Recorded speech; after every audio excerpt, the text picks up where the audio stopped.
So hi sisters, ஜிஆர்டியில் நான் வந்து scheme மாறினாலும் பரவாயில்ல, நான் அங்கே தான் சிட்டு போடுவேன்னு சில பேர் வந்து நினைப்பீங்க. அவங்களில் பணமாக வர வைக்கிறது பெஸ்ட்டா இல்லை தங்கமாக வர வைக்கிறது பெஸ்ட்டா அப்படின்னு இந்த வீடியோவோட எண்டில் நான் சொல்லியிருந்திருப்பேன். அதுக்கான எக்ஸ்பிளனேஷனோட சொல்லியிருந்திருப்பேன். ஸோ வாங்க வீடியோக்குள்ளே போகலாம்.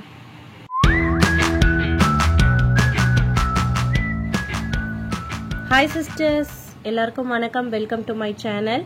இன்னைக்கு நம்ம பார்க்க போற வீடியோ வந்து நான் வெவ்வேறு காலகட்டத்தில் ஜிஆர்டியில் பர்ச்சேஸ் பண்ண நகையோட வேஸ்டேஜ் பர்சன்டேஜ் அந்த டீட்டெயில்ஸ் தான். இது எதுக்கு இந்த வீடியோ நான் அப்லோட் பண்றேன் அப்படின்னா, இன்னமும் நிறைய பேர் வந்து பாத்தீங்கன்னா ஜிஆர்டியில் இப்போ சிட் ஸ்கீம் மாத்திட்டாங்க. பழைய ஸ்கீம் இல்ல, தங்கத்துல தனியா வர வைக்கிறது இருக்கு, பணத்துல தனியா வர வைக்கிறது இருக்கு. இது மாதிரி தங்கத்துல தனியா வர வைக்கிற போது 50% வேஸ்டேஜ் தான். என்ன வேஸ்டேஜோ அதுல 50% தான் உங்களுக்கு வந்து கழிப்பாங்க. இதே பணத்துல வர வைக்கிறவங்களா இருந்தா 18% வரைக்கும் வேஸ்டேஜ் பெனிஃபிட்ஸ் சொல்றாங்க. எப்படி பார்த்தாலும் அது நம்மளுக்கு லாபகரமானது கிடையாது தான். நகை விலை ஏறிக்கிட்டே போனாலும் வேஸ்டேஜ் ஜிஆர்டில போடுறது எப்போதும் மாற போறது கிடையாது. ஸோ அதை வச்சுதான் எக்ஸாம்பிள் சொல்லியிருக்கேன். வேஸ்டேஜ் டீடைல்ஸ் வந்து நான் கொடுத்துருக்கேன், ஷேர் பண்ணியிருக்கேன். அதை வச்சு நீங்க வந்து டிசைட் பண்ணிக்கோங்க. ஜிஆர்டியோட சிட் ஸ்கீம் வந்து இந்த மாதிரி வேஸ்டேஜ் இருக்கிறதுனால லாபமா இல்லையா அப்படின்னு அதுக்கான வீடியோ தான் இது. நம்ம சப்ஸ்கிரைபர்ஸ் நிறைய பேர் வந்து பாத்தீங்கன்னா நான் ஒவ்வொரு தடவையும் வந்து ஜுவல்லரி டீடைல்ஸ் போடும்போது அதோட வேஸ்டேஜ் டீடைல்ஸ் எல்லாம் கேட்டிருப்பீங்க. இது வந்து அந்த ஜிஆர்டில வாங்கின நகையோட வேஸ்டேஜ் கூட நான் இதுல வந்து அப்படியே சொல்லியிருந்திருக்கேன். ஸோ ஃபர்ஸ்ட் வந்து பாத்தீங்கன்னா நான் டாலர் ஒன்று எடுத்தேன். இது வந்து 2022 ஒரு டாலர் எடுத்தேன். இதுதான் அந்த டாலரு. ஸோ இது ஏற்கனவே காட்டியிருந்திருப்பேன். இது வந்து இதோட வெயிட் வந்து பாத்தீங்கன்னா எக்ஸாக்டா 4.9, அதாவது 5 கிராம் கிட்ட வருது. இதுக்கு போட்டிருக்க வேஸ்டேஜ் வந்து பாத்தீங்கன்னா 14.4. நான் மொத ஜிஆர்டியில பர்ச்சேஸ் பண்றேன்னு சொன்னதுனால அவங்க கொடுத்த ஃபர்ஸ்ட் சொன்ன வேஸ்டேஜ் பர்சன்டேஜ் வந்து பாத்தீங்கன்னா 16.8 சொன்னாங்க. நான் வந்து சிட்டு போடணும்னு நினைக்கிறேன். நான் சிட்டு போடணும்னா நீங்க எனக்கு வேஸ்டேஜ் வந்து கம்மி பண்ணி கொடுங்க அப்படின்னு நான் சொன்னதுனால அந்த சேல்ஸ் பர்சன் வந்து ஒரு அளவுக்கு 15% மாதிரி குறைச்சாங்க. நான் அது பத்தாது, ஒரு டாலருக்கு எதுக்கு இவ்வளோ வந்து வேஸ்டேஜ் போடுறீங்கன்னு கேட்டேன்.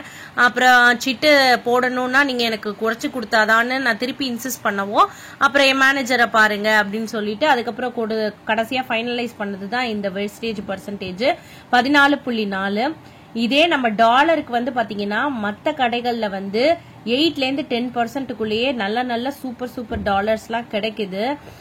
ஸோ இது வந்து நான் ரெடி கேஷ் வேற கொடுத்து வாங்கினதுனால எனக்கு இந்த வேஸ்டேஜ் வந்து ரொம்பவே ஹை தான். அதுக்கப்புறம் பாத்தீங்கன்னா அடுத்த வருஷம் 23 வந்து பாத்தீங்கன்னா எல்லாமே 23 தான் ஃபுல்லாவே பர்ச்சேஸ் பண்ணது. ஸோ ஒரு ஜிம்கி வாங்கியிருந்திருப்பேன். அந்த ஜிம்கி வந்து 16.6 அதோட வெயிட். ஆனா நான் சிட்டுல வந்து எனக்கு சேர்ந்த வெயிட் வந்து பாத்தீங்கன்னா 9.4 கிராம் தான் கிட்டத்தட்ட எனக்கு வெயிட் வந்து சிட்டுல சேர்ந்தது. ஸோ மீதிக்கு வந்து எனக்கு வந்து நான் ரெடி கேஷ் வந்து கொடுக்குற மாதிரி இருந்தது. அந்த 9.4 அந்த ஜிம்கியோட வேஸ்டேஜ் வந்து பாத்தீங்கன்னா டோட்டல் வேஸ்டேஜ் வந்து பாத்தீங்கன்னா 19.21. இதுதான் அதோட ஒரிஜினல் வேஸ்டேஜ். ஸோ இந்த 19.21ன்றதுனால நான் சிட்டு ஸ்கீம்ல வாங்கினா கூட 18% தானே உங்களுக்கு வந்து ரெடியூஸ் பண்ணுவாங்க. ஸோ அதனால கழிச்சது போக 1.21% வந்து இந்த 9.4 கிராமுக்கு கால்குலேட் பண்ணிட்டாங்க. அதுக்கப்புறம் மீதி இருக்கிற அந்த 7 கிராம் வரும், கிட்டத்தட்ட 7 கிராம் கிட்ட. அந்த 7 கிராமுக்கு வந்து பாத்தீங்கன்னா இந்த 18.20 இதுதான் வந்து குறைச்சு கொடுத்தது. ஸோ இந்த வீடியோல நான் ஷேர் பண்ணியிருந்திருப்பேன். இது வந்து எவ்வளோ வந்து பாத்தீங்கன்னா 18% வந்து நான் ரெடி கேஷ் கொடுத்து 7 கிராமுக்கு வாங்கும்போது ரொம்ப பெரிய அமௌண்ட், கிட்டத்தட்ட 8,319 ரூபா. இன்னைக்கு நான் யோசிச்சேன்னா அன்னைக்கு ரேட்டுக்கு 2 கிராம் வந்து எக்ஸ்ட்ரா வாங்கியிருந்திருக்கலாம். இந்த தங்கத்துக்கு வந்து இந்த மதிப்புக்கு வந்து 2 கிராம் காயின் கூட வாங்கியிருந்திருக்கலாம். ஸோ ஜிஆர்டியோட பெர்சன்டேஜ் எல்லாம் இப்படிதான் இருக்கும். வாங்க அடுத்து பார்ப்போம். ஸோ அடுத்து என்னுடைய நண்பரோட குழந்தைக்கு வந்து நான் ஒரு சின்னதா ஒரு ரிங்கு வாங்கினேன். அந்த ரிங் வந்து இருக்கிறதுலே வந்து பாத்தீங்கன்னா அங்க குட்டி சைஸ் பேபி ரிங் பாத்தீங்கன்னா பெருசா டிசைன்லாம் இல்ல. ஸோ அதோட வெயிட் வந்து பாத்தீங்கன்னா 0.518. அது அவ்வளவுதான். இது வந்து என்னன்னா ஒரு டிசைனும் கிடையாது, ஒன்றும் கிடையாது. நான் அந்த கிஃப்ட் கொடுத்துட்டதுனால என்கிட்ட இப்போ அந்த போட்டோஸ் கூட கிடையாது. இல்லைன்னா நான் உங்களுக்கு காட்டியிருந்திருப்பேன். ஒரு சாதாரண ரிங்குங்க. அதுல வந்து வேஸ்டேஜுக்கு வேலையே கிடையாது உங்களுக்கு. ஏன்னா ஒரு சின்ன ஒரு சர்க்கிள் அவ்வளவுதான். அதை தட்டி எடுத்தா எப்படி இருக்கும் அந்த சர்க்கிள் வந்து பேபி ரிங்கு. அதுக்கு பாத்தீங்கன்னா வேஸ்டேஜ் வந்து பாத்தீங்கன்னா 11.3%. இது கிட்டத்தட்ட வந்து பாத்தீங்கன்னா இதெல்லாம் வந்து நான் சொல்றது வந்து வித்தவுட் ஜிஎஸ்டி. இந்த 3% ஜிஎஸ்டின்னு தனியா வேற இருக்கு. இப்ப இதெல்லாம் அதை சேர்த்தீங்கன்னா அப்ப இன்னும் எவ்வளவு வருதுன்னு பாருங்க. 11.3. இங்க பாக்கிறதுக்கு என்னமோ 279 கம்மி ரேட் மாதிரி தெரியும். ஆனா நான் வாங்கினதே 0.518 தான், மில்லி தான். உங்களுக்கு கிட்டத்தட்ட அப்பெல்லாம் 500 ரூபாய் எடுத்துட்டு போனாலே வந்து கிட்ட 200 மில்லிகிராம் அந்த மாதிரி வந்து உங்களுக்கு காயினே கொடுப்பாங்க ஜிஆர்டில. அந்த டைம்ல நான் வாங்கினதே பாத்தீங்கன்னா ஜிஎஸ்டிக்கு சாரி இந்த வேஸ்டேஜுக்கு 279 ரூபாய் எக்ஸ்ட்ரா கொடுத்துருக்கேன். 11.3%. இதுவுமே நான் கேட்டு ரெடியூஸ் பண்ணதுக்கு அப்புறம் கொடுத்த வேஸ்டேஜ் தான் இது. அடுத்தது அதே மாதிரி பேபியோட ரிங் ஒன்று என் குழந்தை காதுல வந்து இப்போ யூஸ் பண்ணிட்டு இருக்கேன். பேபிஸ்க்கு ரிங் இயரிங் எடுக்கிறவங்களா இருந்தா தயவுசெய்து வந்து த்ரெட்டை வந்து செக் பண்ணிக்கோங்க. அது காஸ்டிங் மாடலா இருந்தாலும் சரி, இல்ல நார்மல் மாடலா இருந்தாலும் சரி. பொதுவாவே ஜிஆர்டில குழந்தைங்களுக்கு விற்கிற அந்த இது வந்து பாத்தீங்கன்னா ரொம்ப லூஸா இருக்கு, த்ரெட் வந்து தள்ளி தள்ளி இருக்கு. அதனால நம்ம டெய்லி டைட் வச்சுமே வந்து பாத்தீங்கன்னா வாங்கின ஒரு வாரத்துல எனக்கு மிஸ் ஆயிடுச்சு. சோ இது வந்து ஒரு சின்னதா ஒரு தகவல். யாராவது பேபி இயரிங் வாங்க போறீங்கன்னா தயவு செஞ்சு ஜிஆர்டில வாங்காதீங்க. அது சில பேர் டைமண்ட் வாங்குவாங்க. டைமண்ட்ல கூட உங்களுக்கு த்ரெட் வந்து ரொம்ப குட்டி குட்டி நெருக்கமா இருக்கிறதுனால உங்களுக்கு மிஸ் ஆகாது.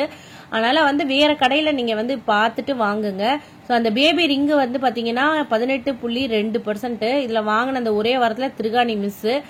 திருப்பி திருகாணி மட்டும் கேட்டதுக்கு அதெல்லாம் செஞ்சு தர முடியாது, ஏன்னா வெயிட் வந்து கம்மி வெயிட்டுக்கெல்லாம் நாங்க செஞ்சு தர மாட்டோம்னு சொன்னனால நாங்க எப்படியும் போட்டுருவோம்னு எதிர்பார்த்தாங்க. நான் வந்து ரொம்ப நிறைய ஏமாந்துட்டேன் ஆல்ரெடி இந்த கடையில. அதனால நான் வாங்கிட்டு வந்துட்டேன். சரி ஓகே, சேட்டு கடையில அந்த மாதிரி எல்லாம் அடகு கடையெல்லாம் இருக்கும் இல்லையா, அங்கெல்லாம் வந்து மூழ்கின நகையில எல்லாம் திருவாணி எல்லாம் கிடைக்கும். அந்த மாதிரி எதுவும் வாங்கிக்கலாம் அப்படின்னு சொல்லிட்டு நான் வந்துட்டேன். எனக்கு இப்போதைக்கு வந்து ஒரு ஆல்டர்னேட் திருகாணி யூஸ் பண்ணி தான் பண்ணிட்டு இருக்கேன். ஸோ இந்த 18.2%க்கு பாத்தீங்கன்னா 1490. இதுவே வந்து பாத்தீங்கன்னா ரொம்ப அதிகமான வேஸ்டேஜ் பேபி இருக்கு. இது வந்து நான் இங்க வந்து ஸ்ரீகுமரன் என்னோடது வச்சிருக்கேன். இங்க வந்து பாத்தீங்கன்னா பெரியவங்களுடைய தோடு, இது கோல்டு ஆர்னமெண்ட்னு போட்டிருப்பாங்க. ஆனா இது என்ன ஆர்னமெண்ட்னு எனக்கு தான் தெரியும். 6.450. இதுதான் அந்த தோடு, காஸ்டிங் தோடு என்னோடதுக்கான இது. இதுக்கு நீங்க வேஸ்டேஜ் பாத்தீங்கன்னா இங்க கால்குலேட் பண்ணீங்கன்னா 21,795. கோல்டு ரேட்டோட கணக்கு பண்ணீங்கன்னா 18,788 வரும். அந்த கிட்டத்தட்ட வித்தியாசம் வந்து 3000 வித்தியாசம். அந்த 3000க்கு வேஸ்டேஜ்னு பாத்தீங்கன்னா ஸ்ரீகுமரன்ல தான் இருக்கிறதுலே வேஸ்டேஜ் ஜாஸ்தின்னு நான் நினைச்சிட்டு இருப்பேன் எப்பவுமே. அதை கால்குலேட் பண்ணும்போதே கிட்ட 15% வந்தது. நான் சொல்றது வந்து பாத்தீங்கன்னா நல்ல அழுத்தமான நல்ல ஹெவி வெயிட். யூஸ்வலா வந்து 15% இவ்வளோ போட்டிருக்காங்களே அப்படின்னு சொல்லிட்டு நான் வந்து அதனாலதான் நான் ஜிஆர்டி வந்து சென்னை வந்தோடனே நான் வந்து ஜிஆர்டிக்கு போனேன். பட் அவங்க வந்து பாத்தீங்கன்னா அதை விட கூட 3.2% எக்ஸ்ட்ரா. ஸோ வந்து இதுதான் இந்த கடையோடைய வேஸ்டேஜுக்கான ஒரிஜினல் இது. நீங்க பாத்துக்கோங்க. நீங்க குறைச்சு கேட்டாலும் கூட புள்ளி மில்லிகிராம்ல தான் குறைப்பாங்களே தவிர பெருசா ஒன்னும் குறைச்சிட மாட்டாங்க. அடுத்து பாத்தீங்கன்னா என்னோட இந்த கோல்டு பேங்கிள், இந்த பேங்கிளுக்கான வேஸ்டேஜ் பாத்துக்கோங்க. இது வந்து மொத்தம் இந்த பேங்கிளோட வெயிட் 19.930. இதுல வந்து நான் 8.9 கிராம் வந்து பாத்தீங்கன்னா நான் என்னுடைய இதுல வந்து நான் சிட்டு போட்டு மீதி எனக்கு கொடுக்க வேண்டிய கிராம் இது வந்து 8.9. இதுக்கு தான் வேஸ்டேஜ் பாத்தீங்கன்னா 13.22. இந்த கேரளா மாடலுக்குங்க. நீங்க எந்த கடையில வெளியில வந்து கேரளா மாடல் வளையல் வாங்குனீங்க அப்படின்னு சொன்னீங்கன்னா கிட்ட 10%க்கு வந்து அதிகமா வந்து இருக்காது மோஸ்ட்லி. ஏன்னா வந்து இது வந்து பாத்தீங்கன்னா சும்மா லைட் வெயிட் தான். இது வந்து இதோட இது கம்மி தான். அதனால பாத்தீங்கன்னா 10 சரவணா எலைட்டு மற்ற கடையிலயும் சொல்றேன், இந்த மாதிரி கேரளா டைப் விற்கிற கடையில எல்லாம் பாத்தீங்கன்னா அதோட வேஸ்டேஜ் வந்து 10% தான். இதுக்கும் நான் வந்து குறைச்சி கேட்டதுனால 13.22. ஆனா அவங்க சொன்னது வந்து 15%. ஸோ ஜிஆர்டில யாராவது நீங்க புட்டிட்டு போட்டிருக்கீங்களோ இல்ல இனிமே வாங்க போறீங்களா இருந்தாலும் அங்கதான் வாங்குவேன்னு நினைப்பீங்க இல்லையா, அவங்களுக்குலாம் வந்து இந்த வேஸ்டேஜ் அவங்க ஒன்னு சொன்னாலும் நீங்க வந்துட்டு விடாப்படியா ஒரு அட்லீஸ்ட் ஒரு 2% குறைக்கிறதுக்கு நீங்க பேசுங்க. குறைப்பாங்க. நம்ம திருப்பி கேட்டுட்டே இருந்தாதான். முத தடவை போகும்போது மில்லிகிராம்ல தான் குறைப்பாங்க, மில்லியில குறைப்பாங்க. நம்ம திருப்பி போய் கேட்டோம்னா அதுக்கப்புறம் கொஞ்சம் வேஸ்டேஜ் பர்சன்டேஜ் ஒரு 2% வரைக்கும் குறைக்க வாய்ப்புகள் அதிகம் இருக்கு. ஸோ இந்த வீடியோ வந்து ஜிஆர்டியில் பர்ச்சேஸ் பண்ணுறவங்களுக்கு அங்கே வந்து வேஸ்டேஜ் இது வரைக்கும் என்கிட்ட வந்து என்னுடைய ஜுவல்லரிக்கு எவ்வளோ வேஸ்டேஜ் கேட்டவங்களுக்குலாம் இது ஓவராலான ஒரு வீடியோ. ஸோ இப்போ வந்து யாரோ சிட்டு போட்டிருக்கீங்க அப்படின்னா நான் சொன்ன டிப்ஸை நகை வாங்கும்போது யூஸ் பண்ணுங்க. ஏன்னா நீங்க போட்டிருப்பீங்க ஆல்ரெடி. எப்படியும் பார்த்தீங்கன்னாலும் இந்த வேஸ்டேஜ்ன்னு நம்ம பார்க்கும்போது ஜிஆர்டியில் 18% வரையும் இதாக இருக்கிறதுனால பணத்துல வர வைக்கிறது தான் கம்பேர் பண்ணும்போது பெஸ்ட்ன்னு தோணுது. ஏன்னா அங்க இருக்க வேஸ்டேஜ் அப்படி. சரிங்க சிஸ்டர்ஸ், இந்த வீடியோ உங்களுக்கு யூஸ்ஃபுல்லா இருந்துச்சுன்னா ஒரு லைக்கை போட்டு போங்க, என்னை சப்போர்ட் பண்ணுங்க. தேங்க்யூ.